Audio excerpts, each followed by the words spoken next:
개선 의지가 없고 꼴찌만 하고 시민들의 혈세를 먹는 하마를 계속 갖고 가는 것은 성남 시민들에 대한 배임이라고 본다. 성남FC 하면 비리의 대명사가 되었다. 이런 구단의 구단주를 하고 싶지 않다. 기업에 매각하거나 제3의 길을 찾아야 한다. 자, 이 얘기는 성남FC의 구단주이자 성남시장인 신상진이 주간조선과의 인터뷰에서 밝힌 내용입니다. 이 내용이 2022년 8월에 갑작스럽게 구단 매각 이 이슈와 함께 좀 불거지고 있는데, 사실 이 내용은 한 달 전인 2022년 7월에 이미 언론 보도로 언급된 바가 있습니다. 그리고 신상진 시장은 새롭게 시장에 당선되기 전에 선거운동 과정에서 성남FC는 뭐 비리덩어리니까 자기가 시장되면 팔겠다, 이런 얘기를 공공연하게 언급을 했기 때문에 그다지 새삼스러운 일은 아닙니다. 그런데 당연히 현재 프로축구팀을 구단주가 팔겠다라고 하는 것이 뭐 보통 일이 아니기 때문에 관련된 축구 관련 기사에서는 그 시장을 비난하는 일이 있는데, 이 팀의 역사를 보면은 참 기구하다라는 생각을 하지 않을 수 없습니다.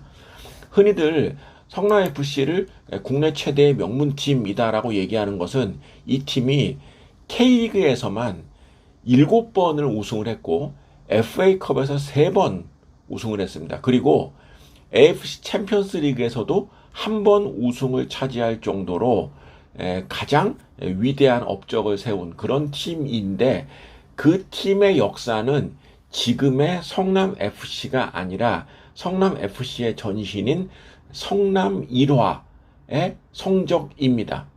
이 팀이 사실은 성남 1화에서 지금의 성남FC로 바뀌게 된 계기는, 성남이 이제 그 통일교에서 운영하는 성남 1화가 1화 그룹이 통일교에서 운영하는 그룹 아닙니까? 그런데 통일교의 교주인 문선명 씨가 축구를 굉장히 좋아했다고 하죠. 그래서 축구에 관한 투자에 적극적이었던 문선명 구단주 덕에 이 팀이 굉장히 좋은 성적을 거두었는데, 문선명 구단주가 2012년 9월에 별세했습니다. 그랬는데 그 아들인 사람이 이 축구에 전혀 관심이 없었기 때문에 이 팀이 결국 2013년 말에, 그러니까 문선명 구단주 사망하고 바로 그 다음 해에 성남이라 천마가 해체가 된 것이죠. 근데 이 해체된 팀을 인수한 것이 성남FC, 성남시에서 이 팀을 인수한 것입니다. 그러니까 이제 이재명 시장이 시장 재직 시절에 성남 1화를 성남FC로 이렇게 인수한 그 과정에 있는데, 뭐 성남FC 하면은 뭐 아시는 분은 아시겠지만은 요새 뭐 이제 이재명 시장 관련된 여러 그 사법 리스크 중에 하나로 언급되고 있는데, 사실 그 내용의 그 시시비비는 물론 가려야 되겠지만, 저는 이것이 만약에 사법 처리가 된다면 굉장히 큰 파급 효과를 낳을 것으로 봅니다. 왜냐면은 지금 나오는 얘기가 성남시에서 성남FC라는 축구단을 이제 새로 만든 다음에 기업들로부터 많은 그 후원을 받았다. 근데 그 후원금에 대한 그 이용 내역이 좀 불투명하다, 뭐 비리가 있다. 그러면서 현재 성남FC의 클럽하우스까지 압수수색을 하고, 이 과정에서 올 들어서 성남FC는 어느 기업도 이 팀에 후원하지 않는 그런 상태에 놓여 있다고 합니다. 만약에 성남시가 기업의 후원을 받지 않고 100% 시민들의 세금으로만 프로축구단을 운영한다? 아마 문제가 된다면 저는 이게 훨씬 더 큰 문제가 됐을 거라고 생각을 합니다. 기업의 후원을 많이 받은 것은 어찌 보면 능력이라고 볼 수 있는 것인데, 이것이 과연 수사의 대상인가는 좀 이제 의심스럽습니다. 자, 어쨌거나 지금 이런 단계에 있고 기어이 새롭게 시장이 된 사람은 이제 인수한 성남FC마저 이제 팔아버리겠다라고 얘기가 나오는 것이죠. 성남시장이 성남 FC의 구단주를 겸임하고 있기 때문에 구단주가 자기 구단을 팔아버리겠다. 이건 돈만 들고 뭐 좋을 게 하나 없다. 이렇게 판단을 했다면 축구 팬의 입장에서는 그 사람이 괘씸하지만 사실 뭐 이런 얘기를 할 수도 있는 것이죠.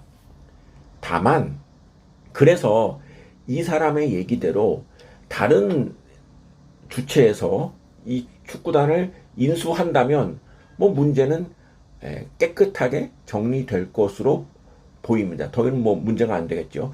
그런데 과연 이 팀을 인수할 주체가 나타나겠는가? 현재 그 사법당국의 조사를 받고 있고 각종 후원이 끊어진 그리고 성적도 좋지 않은 이 상태에 있는 팀을 새롭게 인수할 주체는 아마 인수하자마자 또 사법 리스크의 그 회오리 속에 들어갈 것이 뻔하기 때문에 이거는 과거의 사례와는 조금 다른 시각으로 접근할 필요가 있다고 하겠습니다. 그런데 말입니다. 신상진 구단주가 뭐 100억씩 쓴다, 뭐 돈도 못 번다 이런 얘기 했지만 성남 FC뿐만 아니라 우리나라 모든 K리그 구단 뿐만 아니라 우리나라 모든 스포츠단, 프로야구, 프로농구, 프로배구, 기타 모든 프로스포츠 팀이 자체적인 스포츠 활동으로 돈을 버는 팀은 단 한 팀도 없습니다. 예, 단 한 팀도 없습니다.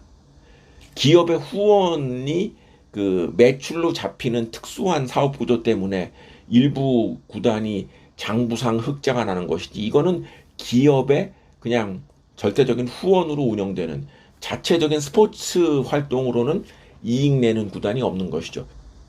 아마도 프로축구단 모두에게 돈 안 되는 거 어떻게 처리할 것입니까? 라고 물어봤을 때 100%가 다 하고 싶지 않다. 이렇게 손들고 나와버릴 수도 있는 것이 한국 스포츠계의 현실이죠. 이런 상황에서 과연 이렇게 정치 논리까지 개입된 이 성남 FC란 팀이 또 주인이 바뀌고 매각이 되어야 되는가? 성남 FC란 구단이 운영되는 것도 정상적이지 않고 이 구단이 다시 주인이 바뀌면서 프로리그가 운영되는 것도 정상적이지 않고 모든 것이 비정상인 것이 냉정한 우리 프로축구의 현실이다라고 할 수가 있는 것이죠.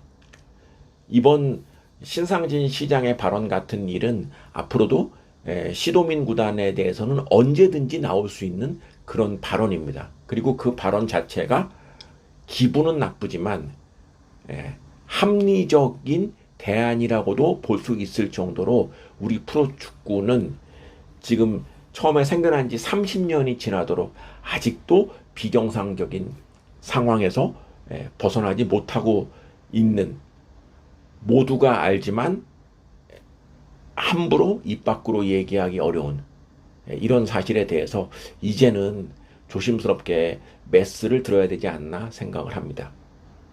내년에 청주 FC라는 팀도 K리그2에 새롭게 진입을 한다고 하는데 역시 이 팀도 시도민 구단인 것이죠. 참으로 미스테리한 것은 프로축구단으로 돈을 못 버는데 프로축구 리그에 참여하는 팀은 더 많아지는 이 모순, 이제는 이 사실을 단순한 축구 사랑으로 넘어갈 것이 아니라 냉정한 시각으로 바라봐야 될 때가 되지 않았는가 이렇게 생각을 합니다.